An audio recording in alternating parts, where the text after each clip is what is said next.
ვიდეოს ჩაწერა, საუბარი. როგორი აზრია? კაი აზრი, რატო იცი? იმიტომ რომ ჩარდავ არსად ახლა. ჩვენ თავს რო ვუყურებთ, ბევრ შეცდომას რო ვუშვებთ, შეგვიძლია გამოვასწოროთ, რო ვუყურებთ რა. კოუჩინგურად?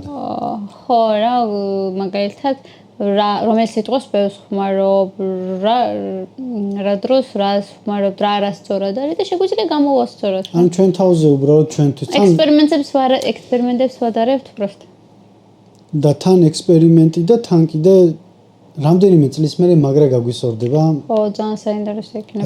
რო არ გვაქვს ვიდეოები ძინაძლები, ძალიან საინტერესოდ მეჩვენება 1-2 წლის წინ როგორ ვიყავი. წეგან მაგალითად როგორც რაზეც საუბრობდით, რომ ახლა მაგალითად აგვისტოს წინა წლისას მაგარი სიამოვნებით ვნახავდი. მაინტერესებს პლეხანოზე რა ატმოსფერო იდგა. ხო იგრძნობა როცა უყურებ ვიდეოს, იქ რა ატმოსფერო დგას. მაგრამ მაინტერესებს რა. პატარ-პატარა ვიდეოებით ვერ იქ ვიღაცა კარებს გააღებდა. მაგრამ ახლა გვიან არ არის, კაი რომ დავიწყეთ. კაი რომ დავიწყეთ. და სიამოვნებით ჩავწერ. უფრო პროფესიონალურებით იქნება მომავალში ალბათ. კი, თან დავამუღამებ ასე უფრო ედიტინგი, მონტაჟი რამე რომ გადაღება და ასე შემდეგ. თან ჩავწერ რა ყველას ვისაც ვიცნობ, რიგრიგობით. თან გამოგდის აქ საქმე უფრო. მონტაჟი და რაღაცეები. ხო, მუშაობა, ტექნოლოგიის და მუშაობა, მონტაჟი, ედიტინგი, კიდე რაღაცეები გამოგდის, თან ლაბორატორიაც გიყვარს. ხო, ამიტომ მე კიდე პირიქით. ცუდი საქმე არ არის რა მე მგონი ძალიან. არა. კაი. ერთი ძელი ხო ცოლქმარი ვართ. და რა მოგცა ეგ? რა სიახლე ისწავლე ან როგორ გრძნობ ძინა 3 წელთან შედარებით ტელეფონებზე მარტო ცხოვრობდი? როგორი გრძნობა? ძალიან განსხვავებული ყოველი წელი. აი მაგალითად მარტო რო გადავედი საცხოვრებლად, საერთოდ სხვა ცხოვრება დაიწყო რა, მარტო რო ხარ. ფოტოებშიც გეტყობა, სხვა ადამიანი ხარ, გარეგნობისაც შეცვლილი ხარ იმიჯით. ადამიანი ალბათ რო იცვლები, იმიჯის შესაბამისად ცოცხლი იცვლება. თან 3 წელი მარტო ცხოვრობდი. საერთოდ სხვა. მაგრამ ყოველი წელი სხვადასხვა სამყარო იყო. პირველი წელი იყო უფრო როგორიცი რაღაცა გადავწყვიტე რომ მარტო გადავსულიყავი და რაღაც მიზნები მქონდა რომ რაღაც მოკლედ და გაუგებრად მაინც ბუნდონად ხედავ მაინც არიცი ზუსტად ჩამოყალიბებული არ გაქვს საით რა საკეთებ. მეორე წელი კიდე უკვე რაღაც საქმეები თემებში ვიყავით. რა თემებში ვიყავი? აუ რავი ბევრი რამე მოხდა. ეხა მაღაზია ლაპარაკი არ მინდა. ბევრი რაღაცა მოხდა. ანუ კარგი ამბები. კაი რამე. პირველ წელს 2021-ში რო გადავედი მარტო, ყველაზე ცუდი ის მოხდა, რომ ავარია მომივიდა. დაბადების დღეზე რო თემა რამე რომ მოკლედ არ მინდა ეხლა. მე ყველამ რო დაიწყო მაგაზე. ხო, მოკლედ. აკრიტიკება. მოკლედ არ მინდა ეხლა მაგაზე ლაპარაკი. მაგრამ ყველაზე მნიშვნელოვანი წელი ეხლა აი ბოლო 1 წელია. წელიწად ნახევარი. ისე სწრაფად შეიცვალა ჩვენ ცხოვრებაში იმდენი ბევრი რამე რომ ძალიან შეიცვალა და ფოკურის დამრჩა. აი როგორი რამეა იცი? მარტო ცხოვრება საერთოდ სხვა სამყაროა და ცოლი და მერე შვილი საერთოდ სხვადასხვა სამყაროები. ცოლთან ერთად კიდე ხო სხვა სამყაროა, მაგრამ შვილი რო გეყოლება კიდე სხვა სამყარო. შენთანაც ეგრეა? ჩემთანაც აი აბსოლუტურად შეიცვალა ყველაფერი. იმე სწავლობ შენ კარიერისთვის რაღაცებს აკეთებ, სულ რთული ხარ ხამუშობ, სწავლობ რაღაცები და უცბად რო იცვლება, თან უცბად იცვლება ყველაფერი, ა? რადიკალურად. თან ხა სხვა ეროვნება ადამიანთანაც რო ქორწინდები, ვაფშე სულ სხვა გარემოში ხვდები, ვაფშე სულ სხვა სამყაროა. მაგრამ მე ნამდვილად შევაგუე უფრო. წინააღმდეგობა იქ და რამხელა იყო შენი მხრიდან. და კიდე რო არის ეგ წინააღმდეგობა კიდე. წინააღმდეგობა. ალბათ იმედი აქვს რომ დაბრუნდება. ხო. არა, ეხა იმედი ჩემი აზრით უკვე აღარავის აღარ აქვს. დედაშენს აქვს, დანარჩენები არ ვიცი. დედაშენს კიდე იმედი აქვს რომ დაბრუნდება. დედაშენს სულ ექნება ალბათ ცხოვრების ბოლომდე, შვილი დაგვიბრუნდება. თითქოს რავი, საძავი და შვილი და სადაბრუნდება. საყვარელი ქალია და როგორ გავს რა? გავს? ძალიან. უფრო მამაშენს ამბობენ რომ მამაშენს გავხარ. ეს ახლა რამდენჯერ ბევრჯერ გითხრეს ალბათ და შენს უკვე ეგრე გგონია, მაგრამ მე ხო დედაშენ გავიცი, მაგრამ მამაშენს არ ვიცნობ. ხო და რომ გაიცნო მივხვდები რომ მამაჩემს უფრო მგაბარ. მე ვიცი აი შეგენ დამგრძნობ თითქოს რაღაცებს პოულობ ჩემში და მამაჩემთან იგივეა რა მამაჩემში რაც არსებობს სულ იგივეა. ეხლა ვინც გვისმენს ის ვერ მიხვდება ეხლა რაზე ვლაპარაკობთ. რომ მამაში რატო არ მელაპარაკება? იმიტომ რომ გული დაწყდა. კი გელაპარაკები კი არა შენთან არანაირი პრობლემა არ აქვს ვაფშე არც გიცნობს, მაგრამ ჩემს გამო ალბათ რომ სულ სხვანაირი ოცნებები ქონდა რა შამზე სულ სხვანაირად ფიქრობ და ვარსკვლავი რელიგიური თემა. ხო, უფრო რელიგიურობის გამო. გული დაწყდა. და ეროვნების. ეროვნება დიდად პრობლემა არ არის, მაგრამ რელიგიურობა მაგისთვის მნიშვნელოვანია, იმიტომ რომ თვითონ ხო რელიგიური ტიპი რო გეუბნებოდი ხოლმე და ძალიან მნიშვნელოვანია მაგისთვის. ანუ განსხვავებული რელიგია მიუღებელი იყო მაგისთვის. ანუ მართლმადიდებლობა ან სხვა ნებისმიერი? ხო, თუნდაც რავი, იუდაველი, ბუდისტი, ვაფშე არ აქვს მნიშვნელობა. სხვა რელიგია სხვაა მაგისთვის. იმიტომ რომ საკუთარ რელიგიაში იქნებოდით რა ძალიან ერთად ბევრი სალაპარაკო თემა გექნებოდეთ. ჩვენ ხო? ხო, ერთმანეთს მაგაში გავხართ. იმასაც აინტერესებს რელიგია, პოლიტიკა, კიდე რაღაცა. ხო, ისე ბევრს ვილაპარაკებთ. მაგრამ ენაც არ ვიცით ერთი და იგივე ენა. ეგ მარტივია. იქნება რა რამე. პრინციპში. მაგრამ შეიძლება ეგრეც დალაგდეს, რო? ხო, ჯერ ცხოვრება ძინარი დავნახოთ როგორ იქნება, მაგრამ შენ ხა ძალიან იცი როგორ ლაპარაკო, ძალიან დრამატულად, აი ძალიან. მართლა? გემუძე იმაში გართობაში. აი მოვა და რავი რაღაცა იქნება რა. რა თქვა მაჟი? აი ეგრე დრამა დრამატულ სიტუაციაში ვარ და რა ბაზარი არ არის, მაგრამ ეგრე დრამატულად არ გვინდა. გავეტყვი რა, მაშინ იქნება რა, რამე რა გითხრა. კაი. მამა შენი გასაგებია და შენი ძმაც გასაგებია და მე მესმის. ორივეს მესმის და პატივს ვწევ. იმიტომ რომ შენ როგორც საუბრობ ხოლმე მაგაზე, მაგარი ხალხია რა მოკლედ. მაგარი აი სიამოვნებით ვიძმაკაცებდი და ვიმეგობრებდი მამა შენთან და ვიძმაკაცებდი შენ ძმასთან. მაგრად კაი ახლობლობა გვექნებოდა მოკლედ. და მე მესმის ახლა ის სიტუაცია, რომ როგორი გარშემო, როგორი სიტუაციაც, გარემო როგორიც არის, რომ ყველა ესე ფიქრობს, რომ სხვა რელიგიის ადამიანს თუ გოგო გაყვება ცოლად, მე ძალიან ისე წნეხში არიან რა და ყველაზე მოქმედებს ეს. იმიტომ რომ ყველა ერთმანეთს იცნობს. და ის არ იციან, რომ გარანტია აქვს, რომ აი მაგალითად მუსლიმანთან რო დავქორწინდები, ბედნიერი იქნება. მაგრამ ბედნიერებაზე არავინ არ საუბრობს. საუბრობენ ფორმებზე და იმ ტრადიციებზე მარტო. ხო, ფიქრობენ, რომ სულ სხვა გარემოში მოხდება, როგორ შეეგუებიან ერთმანეთს, სულ სხვა სამყაროში არიან ორივე და რთული იქნება რა. და თან არ უნდათ, რომ მაგალითად ვინმე მიჭორაოს, რაღაც შეურაცხყოფილად გრძნობს თავს ადამიანს. ხო, ხა სოფელში ხო იცი. და ეს არ უნდოდა რა, ჩემი აზრით უფრო ყველაზე მეტად. ანუ პირველ ადგილზე მაინც რელიგია რჩება. ხო, მაინც რელიგია. კი, მაგრამ მე ყველაფერი გასაგებია და ნუ ასე თუ ისე ის გარემოც გასაგებია რა. თითო ადამიანი რომც მოუნდეს ვერ შეცვლის ვერაფერს. ის ასე არის და მორჩა. მაგრამ მე ყველაზე მეტად ეხა რასაც ვაკვირდებოდი შენ ვისაც ქონდა ურთიერთობა ვაკვირდებოდი იმას რომ იყვნენ ადამიანები ვისგანაც ელოდებოდი უფრო მეტ პადეშკას თანადგომას და ვისგანაც ელოდებოდი იმათგან უფრო ვერ მიიღე თანადგომა და მაგარი უცნაურია ეს რა ბევრჯერ მაქვს მოსმენილი ეგრო აი ადამიანებისგან ვისგანაც არ ელოდები იმათგან უფრო იღებ აი ესეთ რაღაც შემთხვევებში მეტ პადეშკას ვიდრე ვინც გონია რომ ეხლა ხვდები და მაგრა გამიტყდა ისე რა მე ძალიან გამიგვირდა სხვათა შორის ეს რეაქციები რო ვნახე ძალიან უცნაურად დაჟრო არ მელაპარაკება ადამიანი ვისთანაც ძალიან კაი ურთიერთობა გქონდა რომ მეუბნებოდა ხოლმე ძალიან გვიუარხარ ესეთი გოგო ხარ ესეთი გოგო სულ შენ გვერდით ვიქნებით და ეს ამბავი რო გაიგე ეს ვაფშე არაფერი არანაირი რეაქცია რა ცუდი პირიქით ნეგატიური მენა მაგალითად აი იმის გვერდით ვისაც ველაპარაკები და იმას თუ ესმის ჩემი ხმა ეგ არ მოწონს რომ ჩემი ხმის გაგონებაც რო არ უნდა რა არ ვიცი ამას ზიზღი დავარქვა თუ რა დავარქვა ალბათ ზიზღე გაუჩენდა უფრო რანაირად გააკეთე, როგორ გაბედეგეთ რაღაცა. ასე როგორი უცნაურია, ანუ როგორ გაბედა რა, ვინ შეუყვარდა იმას გაყევით, ვინ შეგიყვარდა იმას გაყევით ცოლად. და რახან ხა ცოლად გამომყევი მე და არ გაყევი მაგალითად ვინც მაგათ უნდოდათ. აი მოდი ახლა იცი რა თემა მითხარი? ნიშნობა ხდება ხო მან?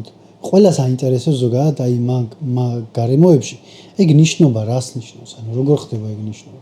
ნიშნობა ის რა არის, ერთმანეთთან თუ გიყვარს, ჯერ სანამ დაქორწინდებით, მანამდე ნიშნობა ხდება და ეგ ამ ნიშნობაში ჩემი აზრით აზრი ამ ნიშნობის ეს არის, რომ ერთმანეთს იცნობთ რა, უფრო ახლოს იცნობთ.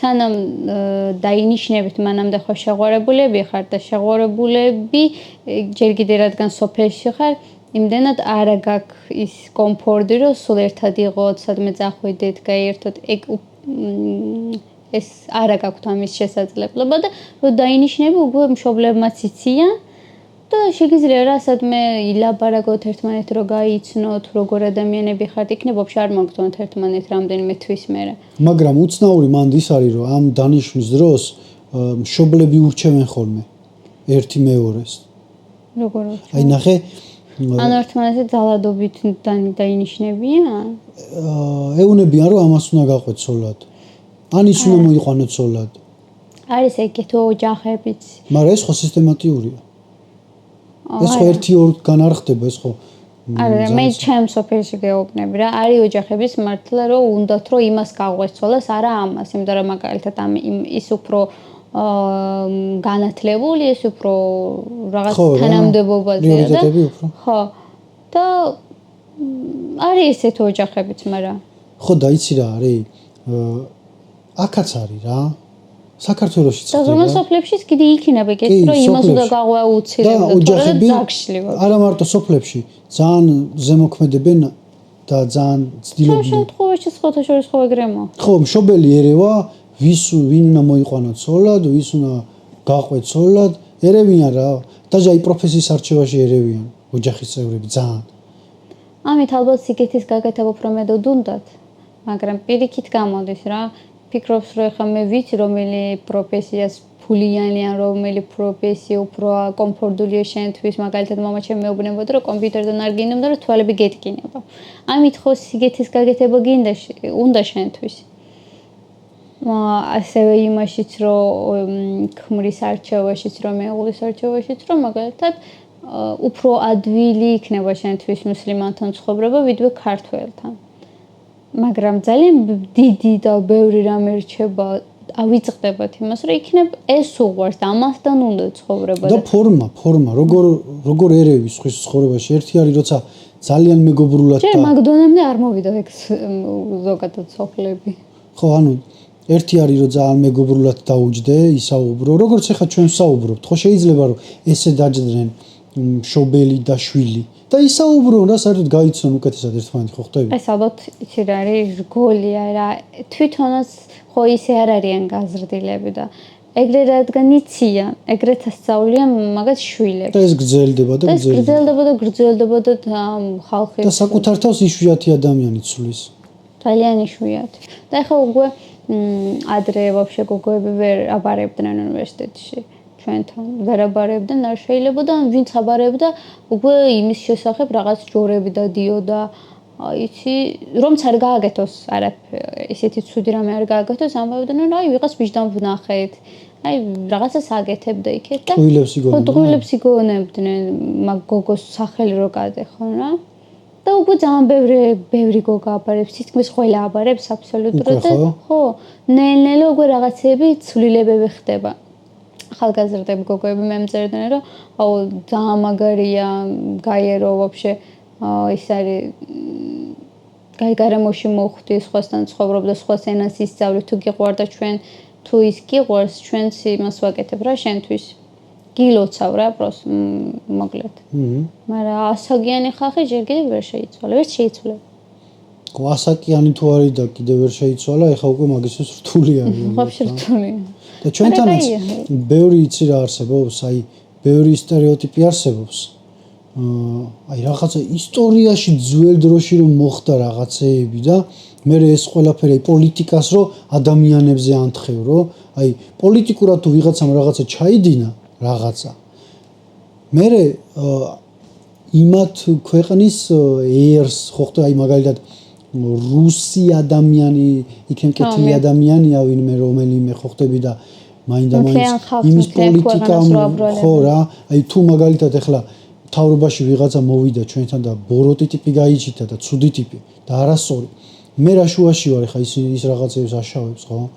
მასობრივად რა შუაშია ის და ეს ეხდება მე როგორიც აი სტერეოტიპები ყალიბდება და ადამიანები ცუდ რაღაცებს იგონებენ, რავი ზოგ შემთხვევაში შიშებიდან გამომდინარე, რავი კომპლექსებიდან გამომდინარე და ერთმანეთს ძულთ მე, ერთმანეთს აი ქართველებზე რამდენი რაღაცა არის სტერეოტიპი შენ რო გაქვს მოყოლილი ხალხს ჯერა რა ტიპებს და ჩვენთანაც რამდენისგან მაქვს იცი მოსმენილი აი რაღაც აი ბოროტულად რო ხვაზე ხარ მოიხსენიებს სხვა ერს და ერთ ადამიანს არ იცნობს იქიდან პირადად აი როგორც მეგობრულად რო დაუჯეს და ვინ არის საერთოდ გაიცანი რა მაგრამ აი ბოლო პერიოდებში ჩვენი აი წინაზეც რო ვამბობდი ერთ-ერთი ჩვენი სპორტსმენია ქართველი გურამ ქუთათელაძე და ჩეჩენი ჩიმაევი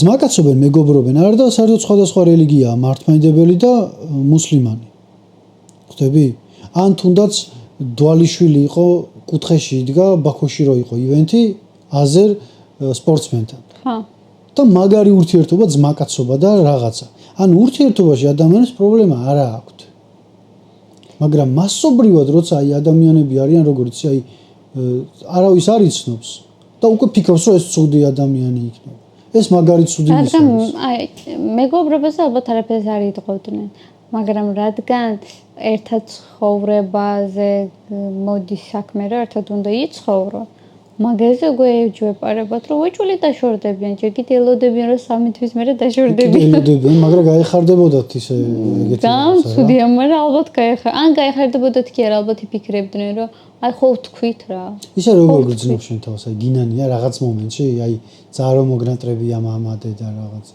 მომნადრებია მაგრამ არ მინანი არაფერი იმიტომ რომ ხო მანამდე ხო ბევრჯერ ვიფიქრე ბევრჯერ შენს გეუბნებოდი ხოლმე ბევრჯერ აუძონა დაუძონა ეს მართლა გინდა თუ არ მინდა მე ვინანებ თუ არ ვინანებ რომ რაღაცა ცუდი რაღაცები რომ მოხდეს ყველა ოჯახში ხდება ეგეთი რაღაცები პატარა ისინი ეგენი ყველა ოჯახში ხდება თუნდაც მუსლიმანი რო იყოს ორივე უფრო ბევრი ხდება ვიდრე სხვადასხვა ეროვნების მაგრამ არ მინანია და просто ამას რო ვერ ხედავენ რა ვერ ხედავენ შენ ბედნიერებას ვერ ხედავენ მშობლები შენ გვერდით ვერ არიან ეგ ძალიან ის არის ცუდია და რა თქმა უნდა როგორც ყველას მოინადრებოდა მეც მენადრება მაგრამ სინანული არ ქონია სინანული არასდროს არ მქონია და არ ამგვენი რომ მომავალში მქონდეს ეგ ისე სწორია რა გადაწყვეტილებაში რო დარწმუნებული ხარ ეგ თუ არა ხარ ძალიან ცუდია მაგარწნეხში იყავი აი მაშინ რო უთხარით შენ რო უთხარი შენებს და რო დარეკეს იქიდან პოლიციამ რო დარეკა მე პოლიცია გეუნება ის ძალიან სამი ადამიანი ერთდროულად რო გელაპარაკება თა როგორი ემოციური საღამო იყო გახსოვს დირი რა რაღაც ძალიან წნეხში იყავი რა მე ვერაფერთ ვერ გეხმარებოდი უბრალოდ რავი აი რა უნდა ვთქვა ენაც არ ვიცი და ძალიან წნეხში იყავი და მაგ დროს მაგარი გაუგზელი მაგ სტრეს აი უკვე რო ნაფიქრი ქონდა და გაანალიზებული ანუ ჩამოყალიბებული რო ხარ ძალიან ცუდად მოქმედება გადაწყვეტილი ბოლომდე აიმდენი რო არ გეფიქრა მაგ დროს ცოტა ის დაგეწყებოდა აი უკვე შენ თავში ზინანული ან რაღაცა მშობელი რო ტირის და მშობლების ხმა რო გესმის ტირილით ძალიან ცუდად მოქმედებს რა თან იქიდან პოლიცია რო გელაპარაკება და უგნიდან დედა შენ რო ეძახეს რა შვილო უთხარი თუ რამე რა იქნებ ძალადობით ხო თურმე რამე ესეთი მოხდა და ვერ გვეუბნები და უთხარი ან ჩუმად უთხარი რა გაგვაგებინეს რომ ესე რო აგეთები რო გითხრა რომ იცი აი მომიტაცა ვაიმე გამსროკავდნენ უიჭო ხო უიჭველი პოლიცია მზად იყო მზად იყო ხო და მამაჩემიც მეუბნებოდა მოვალ ხა ჩამოვალ თბილისში მითხარი რა პროსტა და არა მამა რა არ მინდა აქ მინდა ყოფნა მიყვარს და მე გადაწყვეტილი მაქვს უკვე და ბევრი რამე. მოდი უნდა თქვა ის, რომ აი მამა შენზე რაც ვიცი და რაც მომისმენია შენგან, ძალიან კარგი ადამიანია რა. სულ ვიხსენე ყოველდღე. და მეც რო არ იცის. მე რო სულაქებ, ეხლა აი რაღაც პონჩი შეიძლება ჩემს მიმართ რაღაც ცუდი ნეგატიური სინი კონდეთ. არა მგონი, ეგეთი არ არის. შენს მიმართ რა, ჩემს მიმართ იმედი გასწრუება თავის პონჩში ეგ იქნება რა, მაგრამ ალბათ თავის თავშიც ალბათ მართალია, რავი, უფრო სხვანაირად ალბათ შემოძლო სიტუაციის წაღვანა, რა ვიცი. მაგრამ რაც მოხდა და ხო უნდა შეეგუოს სიტუაციას, ხო უნდა გააგრძელოს ურთიერთობა და არ უნდა შეწყვიტეს, ხო? მაგრამ ეგეც ითხოვს უფრო კომფორტის ზონიდან გამოსვლას. შეიძლება დროის საკითხია და? ხო. თორე მე მესმის რა. მაგრამ ხანდახან მესმის ხო? მაგარი კაი ადამიანია ჩემი აზრით, მშრომელი, ოჯახი უყვარს ძალიან და თან წესიერი კაცი როცა ხარ ამ დღევანდელ ცხოვრებაში, ხო ხტები, მაგარი დასაფასებელია და ხო ხტები, აი დღეს ზრდილობა უფრო დასაფასებელია რა, ვიდრე ნებისმიერი სხვა წარმატება. იმიტომ რომ რავი, მაგარი არეულია ხალხი, იმენა აი ზრდილობიანად კი არა, ვაფშე. გარეთ რო გახვალ, ვიღაცა იგინება გარშემო, სადღაც რაღაცას პოლიტიკას, ვიღაცა ერთმანეთს, ან სოციალურ ქსელებში ერთმანეთს როგორ ელაპარაკებიან და აი წესიერ ადამიანს რო ვაფშე არ აქვს მნიშვნელობა ის რომელი რელიგიის წარმომადგენელია. აი წეგან ინისთანაც ხო ვლაპარაკობდი რომ ესე იგი რელიგიით შეიძლება იყო აი ამბობდეს ადამიანი რომ მე ეს ამ რელიგიის ვარ ან იმ რელიგიის, მაგრამ რეალურად საერთოდ არ გავს იმას რა. ხო ხტები. ხო და აი ახლა რა მაინტერესებს იცი სახი? ბედნიერი ხარ? ბედნიერი, არ მეტყობა. კი. და აი როგორ მოგწონს ქართული სამზარეულო საჭმელები? ვაფშე ესე ქართული ენა როგორ დაამოღამეს? კეთო. ჯერ საჭმელებს დავიწყოთ. თავიდან ვაფშე არ მიყვარდა ქართული საჭმელები. როგორც ხალხის მიმართ უდე ისეთი განწყობები მქონდა თავიდან რომ საქართველოში რო ჩამავედით 5 წლის წინ. ძალიან ისეთი ცივი დამოკიდებული მქონდა, მეგონა რომ ძალიან ცივი ხალხი არიან, სულ სხვა ეროვნების მიმართ ძალიან ცუდი დამოკიდებულება აქვს და ასევე საჭმელების დიდად არ მომეწონა. მაგრამ ნელ-ნელა როცა შენც გაგიცანი, უკვე ხო იცვლება აზრება, ალბათ შენც ეგრე გქონდა აზერბაიჯანელების მიმართ არ ვიცი. ხო, კი, კაცო. ვაფშე რო არ იცნო, ვაფშე ენაც რო არ იცი რა, რაზე ლაპარაკობს. გონია რომ საერთოდ სხვა პლანეტიდან. ხო, სხვა პლანეტიდან არის. ინდოელების მიმართ როგორი ის გვაქვს. რაზე ლაპარაკობს. და იმ ადამიანმა რო დაილაპარაკა ქართულად და თან კარგად ქართულად, რა ქვია, რა ვიცი. არონ ხასი, ხო. როგორ კარგად ლაპარაკობს ქართულად და უკვე თითქოს გეცვლება რა, ეგრეთ ნორმალური ადამიანები არიან. მე ქართულენა რო ვისწავლი, მგონი სადაც მუშაობდი მათი დამოკიდებულებაც ჩემს მიმართ შეიცვალა. თავი ეგ არის ზოგადად კარგად ყველა ქვეყანაში არის, რომ თუ ენა არ იცი მაგ სახელმწიფო სადაც ცხოვრობ, უკვე ბრაზდებიან, რადგან ჩვენ ქვეყანაში ცხოვრობენ და რადო არ იციან, რადგან გვიძევს ინგლისურად ლაპარაკი, ეს მესმის, რა თქმა უნდა, ალბათ კომფორტულია რა უფრო თუ ინგლისური არ იცი, ახლა შენ ენაზე რო ვერ ლაპარაკობ, რა ენაზე უნდა ილაპარაკო. და იძულებული გავხდი რომ ეგ ქართულ ენას ვისწავლო, სხვა შანსი ისედაც არ მქონდა უნივერსიტეტში, თუნდაც ჩავაბარებინა. და ვისწავლე გულმოდგინებით. ხო და მე რო გამიცანი, მაგ დროს ეგრე კარგად არ ლაპარაკობ. მაგ დროს ვაფშე რაზე ვლაპარაკობ და მე თვითონ არა და როგორ ანუ ჩართული ვიყავი რა ინის სწავლაში და მეგონა რომ მართლა კარგად ვსწავლობ და ყოველდღე ეს მგონი რომ მართლა კარგად ვსაუბრობ. ყოველდღე. მაგრამ შემდეგზე უფრო კარგად ვიცი ვიდრე ზინაზე. მე რო გაგიცანი ძალიან ხანდახან ვერ ვიგებდი voice რო და ძალით რო იცინოდი. ო რა მეთქი ნიტერაზე რა თქვა მაგრამ მე ხარ რამდენი ხანი ვლაპარაკობ წარმოიდგინე ჟარგონები მასწავლე. ჟარგონებიც იცი უკვე ქართული ჟარგონები და რაც კი და ცოტა დასახვეძი მაგრამ ნელ-ნელა ვისწავლე რა უფრო. კი კაცო ნელ-ნელა დაამოღა. მეტი რა უნდა დაამოღამო შეიძლება რაღაც სიტყვები ბოლო-ბოლო ქართულად ციგნი წაიკითხე. ხო. თან რაღაცნაირი სიტყვები იყო მანდ. რომ მეუნებოდი ეს რას ნიშნავს მეც არ ვიცი. შენ თვითონ რაღაცა კონტექსტის უფრო ძველი სიტყვები ძალიან ბევრჯერ არის ნახმარი და ვერ ხვდებოდი რა. შეიძლება ძველი თარგმანია და მაგრამ ლათინური სიტყვებიც არის გამოყენებული. კაი დიდი 1600 გვერდი ხო იყო როცა იყო. ხო და დავამთავრე. სხვათა შორის შერლოკ ჰოლმსის ციგნი იყო. ყოჩა. ხო და ის არა ეს ტრადიცია საჭმელი მერე და მერე დაგევასა უფრო ხო, აი ნიკოზი ვაფშე არ მიყვარდა და ქართულ საჭმელებში უფრო ძალიან ხშირად არის გამოყენებული ნიკოზი, სუნელების მიმართ იცი როგორ ცუდი დამოკიდებული მქონდა, მაქსიმუმ მარილი. ეხლა სუნელით ხო, ეხლა სუნელით არის სახლი. აი ხინკალი თუ გევასება. ხინკალის ჩვენთანაც აკეთებენ, ქართული ხინკალი მართლა სულ სხვა არის. ხაჭაპური არ მიყვარდით და ხაჭაპური შემიყვარდა სახლში ვაკეთებ. ნიგუზი ეს არის ბადრიჯანი ნიგუზით რო არის ძალიან რომ მიყვარს, არა არ მიყვარს. ესეთი გამოთქმაა რა, დუმბაძეს აქ თუ არ ვწდები. არ ვიცი რა მოკლედ ესეთი გამოთქმაა, რომ ჯერ კარგად უნდა დაფიქრდეო, სანამ ვინმე შეიყვარებო, თორე თუ უკვე შეგიყვარდა იმის მეზობლის ძაღლიც გეყვარებაო. ხო და ეგეთი პონტია რა, ანუ მე რო ეხა შენ მიყვარხარ შენი მშობლებიც მიყვარს, ნათესავებიც მიყვარს. სიყვარულში იმას გულისხმობ, რომ აი პატივისცემის გრძნობა მაქვს, ხო ხტები და ყველაფერს კარგს უსურებ და კარგს ვფიქრობ, ხო ხტები? მართლა გულწრფელად. რაღაცა ის საყვალად მეჩვენება რა, ყველა. მაგრამ აქამდე ეგრე არ იყო, იმიტომ რომ როცა არ იცი, მას ეგ მინდოდა სტერეოტიპებით უყურებდი საერთოდ რა, აი ძალიან ისე უყურებდი. მაგრამ ეხლა ეგრე არ არის, ეხლა პირიქით მინდა აი ბაქოშიც ჩავიდოდი და დაჟე ბალეშიკობ თუ ვინმე იქნება აი UFC-ში აზერი.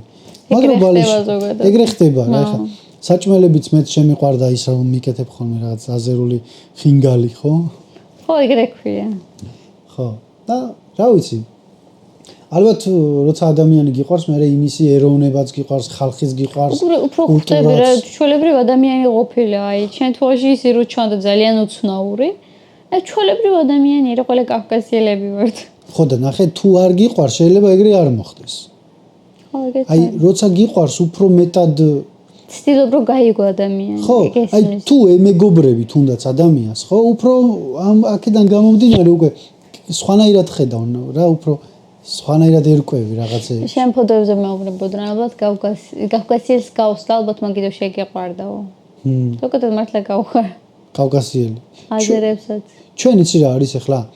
ჩვენ ახლა ერთმანეთს ქართველები, აზერები, ჩეჩნები, დაღესტანელები, ხო? და აი ჩვენს გარშემო რა, განვასხვავებთ, მაგრამ ცოტა იქიდან ალბათ სხვანაირად ჩანს. ალბათ ცოტა ერთნაირად ჩანვართ, შესაძლებელია. როგორც ჩვენ აზიელებს ხედავთ, კორეელები, ჩინელები და იაპონელები აბსოლუტურად ერთნაირია. ხო, არა და ენებიც მგონი სხვადასხვანაირია. საერთოდ თვითონ ალბათ ეგრევე ანსხვავებენ. ან რუსები და უკრაინელები. ჩვენი ენა როგორ განსხვავებულია ერთმანეთთან, აზერულად ის არის ქართული აზერულად. შეიძლება იმათ ეგრე ესმით. ყველა სულ ერთად იგივე რო ესმით. აი მაგალითად რუსები და სლავები, უკრაინელები, სლავები ხო არიან? მე სულ ერთად იგივე მესმის მაგათი. ვაფშე ვერ გამოვიტანე. აქცენტი, ლაბარაკი, სულ თითქოს იგივე ენაზე ლაბარაკობ. ხო, და მაგიტო გითხრეს ალბათ რა, კავკასიელი. სხვათა შორის იცი რა არის? მე და შენ ახლა მამა შენი არის ეგეთი ტიპი, რომ ჯანსაღკვებას იცავს, ეგეთი მაგ მხრივ განათლებულია ძალიან, რომ იცის რა რაღაც ძალიან ბევრი სფერო, რაც მაგაში შეიძლება ვარჯიში, ჯანსაღი კვება, სწორი კვება რაღაც. და მოკლედ შენც ეგეთი რაღაცები შეგაყვარა. მაგრამ ნახე, შენც რო ეგეთი რაღაცები გიყვარს, აი დიეტობ რაღაც პონჩი, ხო? არა, დიეტა არ არის, სწორი კვება. დიეტა მაგას რა, ხო, ახლა. აი რაღაცა მავნე რო არის, მაგალითად ჩიპსი დაუშვათ, ან სხვა რაღაცა. იმას ვარჭამ, ეგ დიეტა არ არის, просто ჯანსაღი არ არის და არ ჭამ. სწორი კვებაა რა, ჯანსაღი კვებაა უბრალოდ. ხო და მეც რო ეგეთი რაღაცები მაინტერესებს, ამაში მაგარი დაემთხვა ჩვენი ის. ხო, სულ სხვა რო ვიღოთ, ძალიან რთული იქნებოდა. ეხლა შენ რო ჭამ მაგალითად რაღაცას ჯანსაღს და მე რო აქ რაღაცა ისეც მაგარი აი შაურმას რო უბერავ. მაგარი რაღაცნაირად დისკომფორტი გექნება რა. ხო, ალბათ მექნებოდა, ალბათ რა, მეც მომინდებოდა, მე დავარო. ეგ ერთი მონდომება არა მარტო, როგორ არის, იცი სისტემატიურობაში ერთი დღე და ორი დღით ეგრე ადამიანს არ ეტყვი, მაგრამ როცა მაგალითად ადამიანთან ცხოვრობ, ან დიდი ხანი შეხება გააქვს ვინმესთან და ის შენგან განსხვავებულ რამეს აკეთებ, მე ხანდახან ხუმრობით დასცინი ხარ იმის რაღაც, ის შენ დაგცინის რა, ან რაღაცა ხანდახან გაღიზიანებულები თუ ხართ რა, ხო არ ეგეთი ჩავარდნები, რაღაცა ისეც ეუნები, რომ უკვე დისკომფორტი იქმნება, მაგაი რაღაცა არა ის არის რა. მაგალითად და მაგაში კარგად შევეწყვეთ, მაგიტო უფრო გაუგეთ. ვარჯიშიც. ვარჯიში რო ვარჯიშობდი და შენთან ერთად უფრო კარგად ვივარჯიშე მე. ხო, აი ვარჯიშით სულ ვარჯიშობთ რა. მე რო არ ვარჯიშობ, შენ მეუნები დაგიგვიანდება. შენ რო არ ვარჯიშობ. და ის არის. ყოველდღიურობის ის რო არის და ყოველდღე რო უნდა ივარჯიშე, ძალიან გაიოთარ. დასვენებაც კარგად შევთავსეთ და ხო, ორი დღეს სისტემატიურობა, მოდი ესე ვთქვათ რა, ანუ კაია რომ მაგაზრამდე მივედით, რომ ჩაგდებები აღარ გვაქვს. ანუ ჩაგდება არა გვაქვს რამდენია, 3 თვეა უკვე. ხო. ჩაგდების გარეშე. აი შეიძლება ვარჯიშობდე 5 წელი ადამიანი. მაგრამ ამ 5 წლიდან ეგრე ვარჯიშობდი 3 წელი. ხო, ბევრი ჩაგდებებით. და ეს ტრენერთან დავდიოდი 3 თვე ვიარე, სულ გიდე დავანებე თავი. მე ჯანსაღმწეობა გვევა დავიწყე, ეგეც უკვე დიდი ხანი რო ვერ გრძელდები, იმიტომ რომ ერთ სახლში რო ცხოვრობთ 4-5 ადამიანი, 4-5 გოგო ქირაში რო ვიყავით, რო ცხოვრობდით, რთულია ხა ყოველთვის, მაგის არ შესაძლებლობა გაქვს რო სულ ჯანსაღად ეგვება. არც მაგის გარემო ეგრე არ არის რა. და რამდენი ჩაგდებები მქონდა, კაია რო თან ეს სისტემატიურობა არის. ჩაგდებებით შედეგი ძალიან რთულად მოდის ისე. ხო, მოტივაცია გეგარგება ამით. აი, აქამდე მოვედი მაგალითად 3 თვე ვივარჯიშე, ძალიან კაი შედეგებამდე მივედი. მე რო ჩავაგდე უცბად, აი, რომ მივიდა ვაფშე სხვანაირად აღმოჩნდა რა. თან რა არის? დრო დაკარგე თითქოს ადამიანისთვის. რისთვის ვივარჯიშე, რისთვის დავხარჯე მაგდენი ფული, რისთვის დავგარგე დრო. აი ხო, აი დაუშვათ 3 თვე ან 6 თვე ვარჯიშობ და მე დაანები. აი რავი, აზრი? ყველა საქმეში რო ეგრე. ყველაფერში ეგრეა ვაფშე. ანუ რასაც არ აგძელებ, მაშინ რატო იწყებ? მოდი ახლა ესე დავამთავრებთ. როგორ თქვა, იცი? ჩვენ ვიდეოს ვუყურებთ დაუშვათ რამდენიმე თვის მერე. დაუშვათ 1 წლის მერე, ან 6 თვის მერე. და 6 თვეში რა გინდა რომ შეიცვალოს? რა შედეგი გაქვს ახლა წარმოდგენილი? ჩემ შესახებ უნდა იყოს ეგ? რა ვიცი, ხო, აი შენ რა შედეგი გაქვს? 6 თვის მერე მინდა ვთქვა, რომ უკვე მშობლებთან ურთიერთობა კარგი მაქვს. ეს ერთ-ერთი მთავარი პრიორიტეტი იყოს, ხო. შემდეგი იყოს ვარჯიში არ ჩავაგდოთ. ვარჯიში ჯანსაღმწეობა მანამდე გაგრძელდეს რას, რომ ვუყურებთ უკვე 6 თვის მერეც უკვე იყოს შედეგი. მე მაგრამ მიამაყება, რომ მაგალითად აი მოვამაყობ რა უკმეფლა რა, მეც რომ რაღაცა ისეთი მქონეს რაღაც გამორჩეულად, შენს იამაყებდი მაგით და მაგრად ვამაყობ. აი ძალიან ვამაყობ და რითი? უნივერსიტეტში მოხვდი, ფული ჩარიცხე და ისე მოხვედი მე რამდენი წელია. ანუ ბოლო 1 წელი დაგჭა, ხო? მე-4 წელია. ისე მოხვედი, რომ საერთოდ არაფერი არ ჩაგირიცხია და რომ დაამთავრებ იმ ჩარიცხულსაც უკან დაგიბრუნებენ. ხო, სორი. კი. მომდომე ბეზე. ესეთი რამე დაჟე გაგებული არ მქონა, მართლა გეუბნები. რა მე მეგონა აი ძალიან ბევრ ფულს მეგონა რა აიხდიან ბევრ ფულს. საერთო ჯამში რამდენი ჯდება აი რომ ამთავრებ ჩვეულებრივად 4 წელიწადს. ერთი წელიწადი 2500 ლარია და 2500. მარტო იქ რო ფული მიგაქვს, ესე იგი სადაცა 10000 გიჯდება, ხო? ხო, 10000 გიჯდება ზუსტად, მაგრამ ჩვენ 5 წელს რო ვსწავლობთ, ცოტა მეტი ჯდება. და ეხა ნახე. ფოტოშოპის ეგეთი სტუდენტები ბევრია ჩვენ სოფელში, სოკარი იხდის რა, აფინანსებს სოკარი, თუ მაგალითად 100 ქულიანი თუ არის 100 ქულიდან 60 ქულაზე თუ მედი დააგროვე, გიფინანსებს. ანუ ეს იგი კარგად სწავლობ. მაგრამ ნახე, 60 ქულამდე აღწევს, რამდენი აღწევს მე მაგ. 60 ქულაზე მედი უნდა იყოს. ეხლა შეცვალეს 80 ქულაზე მედი უნდა იყოს, უფრო გაართულეს, იმიტომ რომ უკვე ალბათ დაინახეს, რომ ბევრი სტუდენტი აბარებს. და 60-მდე აღწევდა, ანუ ბევრი? ალბათ აღწევდნენ ეხლა. შენ ეხლა სადაც სწავლობდი, რამდენი იყავით ერთ იმაში? ილიაში? ხო. ერთ ჯგუფში ალბათ 1-4 ადამიანი. თუ ეგ ცუდია. ჯგუფში რამდენი ადამიანი იყო ის? რამდენი სტუდენტი? 50-დან 4 იყავით? აზერი. დანარჩენები რა თქმა უნდა ქართველები იყვნენ. ხო, და აზერებიდან 4 იყავით. ერთ-ორს აფინანსებდი, იმიტომ რომ დანარჩენებს მაგალითად ან ჩაჯრის საგნები ქონდა, თუ ჩაიჯრებ ერთ საგნს. ხო და ნუ თავდაბლობ ახლა მისმინე. არა, მასა გეუბნები. ხო და ანუ მაგარი შედეგია, რომ ისეთი ქულები აიღე. ხო, იმიტომ რომ აი მაგალითად, სანამ დავიძინებდი, მანამდე ყველაფერი უნდა ის მქონდა რა, უკვე გამზადებული, არ ვაგდებდი, ყოველთვის დავდიოდი და მიყვარდა სწავლა რა. ისე კი არა, ძალით კი არა, მიყვარდა სწავლა და და მონდომებით ვსწავლობდი და მონდომებით ვაგეთე. მაღალი ქულები რისი შედეგით ნიჭის უფრო თუ დისციპლინის? დისციპლინის. მაღალი ქულები დისციპლინით მიიღო. ანუ აი мотиваციაც იქნება მაგალითად ვინც ახლა იწყებს სწავლას, ანუ мотиваციით. мотиваციით ერთი დღე ისწავლე, არა, მაქსიმუმ ერთი мотиваციით თვე. არა, დისციპლინით. აი მაგალითად мотиваცია რო გაქვს უნივერსიტეტში ჩავაბარებ, მე ეგრე ვიყავ მაგალითად სოფელში რო ვიყავი, ამბობდი რომ უნივერსიტეტში ჩავაბარებ, ამას ვიზავ იმასვე კარგად ვისწავლე, ეგეთი სტუდენტებიც იყვნენ რა, ჩემთან ერთად რო ერთად ვიცხოვრებთ, ძალიან სტიპენდიასაც ავიღებთ იმას და ის სტუდენტებმა ვერ გააგრძელეს ის დაჟე ჩაიჯრეს, მე ვეხმარებოდი ხოლმე იმებში სოკარმა რო დააფინანსოს და мотиваციით ძალიან ცოტა გააგრძელეს, მაგრამ დისციპლინა თუ გაქვს უკვე ნებისმიერ შემთხვევაში მე დროშიც კი დაждები და გაიმეორებ სანამ გამოსვლამდე მიხვალ თუ მონდომებული ხარ დისციპლინა გაქვს გააგრძელე, მაგრამ мотиваციით ძალიან მაქსიმუმ 2 თვე. ვარჯიშიც ეგრე არ არის. რომც არ გინდოდეს უნდა გააგეთო. ძალიან გიყვარს ხო სწავლა?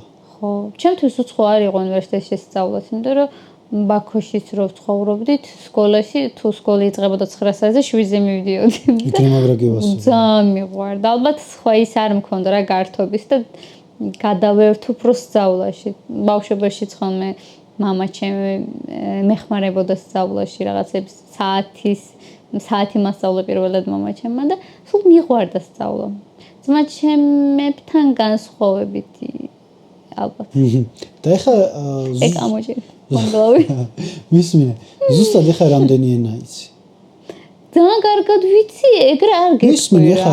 ძალიან კარგად არ ვიცი მაგალითად, აი როგორც ქართული, ახლა ქართულად შემიძლია დავждდეთ ადამიანთან ვისაუბრო, რამდენიც გინდა 1-2 საათი შემიძლია ვილაპარაკო რა, მაგრამ ენას თუ არ იმეორებ, გავიწყდება. ინგლისური რამდენი ხანი არ მიმეორებია, რუსული რამდენი ხანი არ მაგრამ ხომალე იღდგენ.